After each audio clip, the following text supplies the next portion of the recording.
Hey everybody, I'm Dan McClellan. I'm a scholar of the Bible and religion, and the fit for this video is Ororo, also known as storm. Let's take a look at a question I got on a recent video. Where does God lie and deceive in the Bible? Thank you for this question. There are a few different places where we see this. I think one of the clearest and one of the most fascinating is in 1 Kings 22.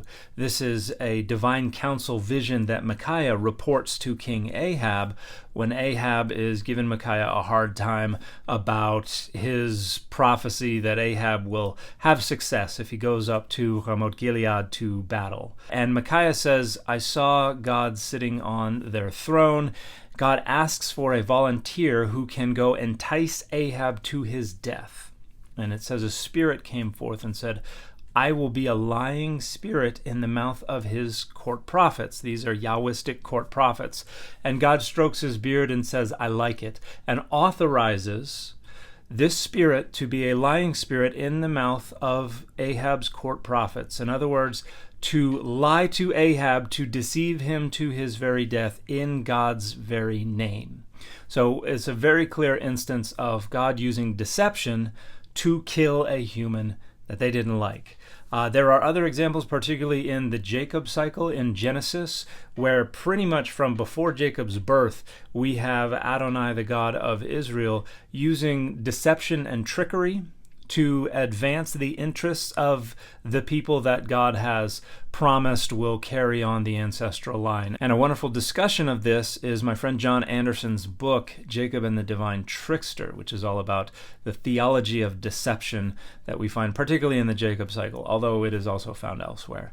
And then a final example is one that a lot of people don't really like to hear about, but when God tells Adam in Genesis 2, not to eat of the fruit of the tree of the knowledge of good and evil, God says, in the day that you do, you will certainly die.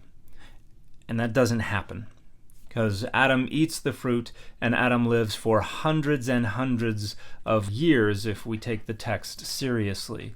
Now, a lot of people have gone through a lot of mental gymnastics to try to make this promise in Genesis 2 something other than what it very clearly is. But it very clearly says, on the day that you eat of it. And this is not a figurative use of day as a reference to any kind of expanse of time. Whenever we have this temporal clause, on the day that you do X, it always means either a 24-hour period or within the fuzzy boundaries of a 24-hour period. It does not mean in 900 years. It does not mean within 1,000 years. Those are all apologetic attempts to twist this text to be saying something that it doesn't say. The reality is that God says something, and that doesn't come to pass. So either God changed their mind, which is something that God does many times in the Bible, or God was just lying to Adam. So you can interpret that whichever of those two ways you like. But yes, God does lie and deceive in different parts of the Bible.